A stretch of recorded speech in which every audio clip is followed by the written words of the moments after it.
दिवाली की रात है और पूरे देश में दिवाली को मनाने का एक अजीब सा उत्साह है। इस बार की दिवाली बहुत ही स्पेशल रही। पहले तो विराट कोहली ने इस दिवाली को एकदम विराट बना दिया और अभी जो लेटेस्ट न्यूज जो आई है इंग्लैंड से, उसमें ऋषि सुनक को वहां का नेक्स्ट प्राइम मिनिस्टर के लिए अपॉर्चुनिटी मिल रही है। Conservative MP George Freeman had been backing Penny Mordaunt to become the next leader, but he urged her to stand down earlier on today.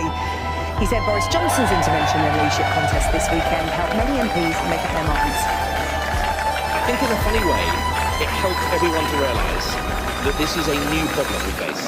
It's international financial credibility. The markets are jittered, and Boris isn't the answer to that. And he doesn't bring the stability that we need. So, funny enough, I think actually, in a way, that surplus during the weekend has focused a lot of people's minds on what stability and unity really looks like. So you think Boris Johnson was onto it? तो एक बहुत बड़ा question होता है, because India में ये बात बड़ी ओपनली डिस्कस हो रही है कि एक इंडियन यूके का, जो पहले हमारे बॉसेस हुआ करते थे, वहां का वो प्राइम मिनिस्टर बनेगा। वो कंजर्वेटिव पार्टी पावर में है वहां पे और वो उसके इंपॉर्टेंट मेंबर है, और उससे पहले वहां पे एक्चुअली उनके वो फाइनेंस मिनिस्टर भी थे। ऋषि सुनक को ये अपॉर्चुनिटी कैसे मिली और क्यों मिली? सिंपल सी बात है, यूके की इकोनॉमी इस टाइम पे इतनी बैड शेप में है कि उसको संभालना बहुत मुश्किल है।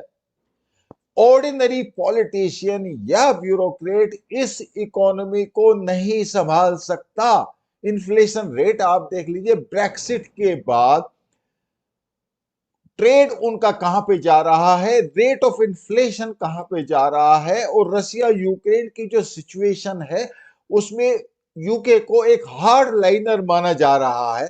और ऑब्वियसली रशिया भी उसको टारगेट करेगा, अभी नहीं तो थोड़े दिनों बाद। इसमें किसी को कोई डाउट नहीं होना चाहिए। तो इंग्लैंड वालों ने अगर ऋषि सुनक को इलेक्ट कर रहे हैं वो, या कंजर्वेटिव पार्टी उनको सेलेक्ट कर रही है, तो उसका एक बहुत बड़ा रीजन है because he is a man of finance.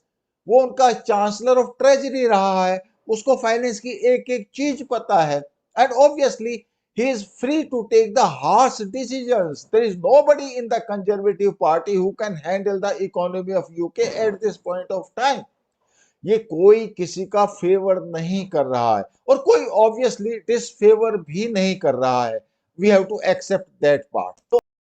तो ऐसा कैसे हो सकता है कि यूके में एक इंडियन ओरिजिन का प्राइम मिनिस्टर बनने जा रहा हो और उसके ऊपर इंडिया में पॉलिटिक्स ना हो? तो सबसे पहले हमारे जो चिदम्बरम साहब हैं, उनका एक स्टेटमेंट आया। उन्होंने कहा पहले कमला हैरिस और फिर ऋषि सुनक। इंडिया वालों को काफी कुछ लर्न करने की जरूरत है ब्रिटिशर्स से। चिदम्बरम साहब ने ये बात कही तो सोनम महाजन जी ने क्या कहा, ये मैंने ट्विटर से पिकअप किया है। Of course, if a Muslim can become the president of India and a Sikh can become the prime minister of India, a Hindu can also be given a chance to become the chief minister of Jammu and Kashmir or Punjab. Just see, it's quite a harsh statement, लेकिन खाली सोनम महाजन नहीं, इसके अलावा भी बाकी लोगों ने चिदम्बरम साहब की काफी ट्रोलिंग की। और जो ट्रोलिंग करने वाले हैं ऑब्वियसली हो सकता है उनमें से ज्यादातर नेशनलिस्ट होंगे, बीजेपी के सपोर्टर होंगे, बट जो हमारी जो एक सेल्फ एपोलॉजी वाला जो सिनेरियो है ना, वो लोगों को अब पसंद नहीं आता। वो जमाना चला गया जब लोग इस बात को एक्सेप्ट कर लेते थे कि yes, we are somebody who is inferior. नहीं, इंडियंस अब उस एपोलॉजिस्ट माइंडसेट में नहीं रहे। तो अब आप देखिए, श्री राम शेषाद्री अयंगर ने क्या लिखा। हाँ बिल्कुल सही भाई, वो इमिग्रेटेड नहीं थे, क्योंकि इशारा जो है वो सोनिया गांधी की तरफ हो रहा था। लेकिन सोनिया गांधी जी ने 10 साल के बाद इंडियन सिटीजनशिप ली। जस्सी, उसके बाद आप देखिए इन्होंने क्या लिखा, स्वाति बैनर्जी ने। इन्होंने लिखा कि उन्होंने अपने, कमला हैरिस के बारे में है कि इंडियन एंड हिंदू ओरिजिन्स को उन्होंने त्याग दिया। ये बात उन्होंने लिखी है कमला हैरिस के बारे में। और ऋषि सुनक के बारे में उन्होंने लिखा बिकॉज ऋषि सुनक के अलावा और कोई है ही नहीं जो उनके फाइनेंस को हैंडल कर सके। एंड इंग्लैंड वालों को अपनी गलती नजर आई जब उन्होंने सितंबर के महीने में किसी दूसरे को, ट्रस्ट को वहां पे प्राइम मिनिस्टर बना दिया। सो अगर आप देखो तो लोग इस बात को एक्सेप्ट करने को तैयार नहीं है कि आप कुछ भी कहें, and you can get away with it. अब आप देखिए अंजना जी ने क्या लिखा, Manmohan Singh was PM for nearly 10 years and is from a real minority, or are you only talking about the second largest majority who claim minority rights? Just see. और of course इन्होंने तो पूरे नाम ही गिना दिए कि ये लोग हैं जो माइनॉरिटी कम्युनिटी के हैं और वो इंडिया में हायर पोजीशंस पे रहे। पॉइंट ये है कि क्यों हर बात पे पॉट शॉट लेने की जरूरत क्यों है? मतलब कांट वी एक्सेप्ट इट के एक कैपेबल इंडियन है, वो इंग्लैंड का बोर्न एंड ब्रॉट अप है, वो एक ब्रिटिश सिटीजन है, he is doing so well, he is going to be their prime minister because they feel like that he is the best candidate. Why should we bother about it actually?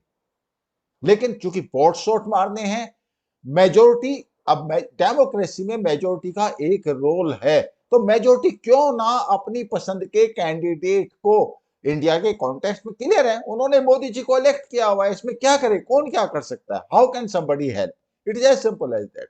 तो अगर आप यहां पे फिर देखिए, शशि थारूर जी शुरू हो गए, उन्होंने कहा कि British have done something very rare in the world.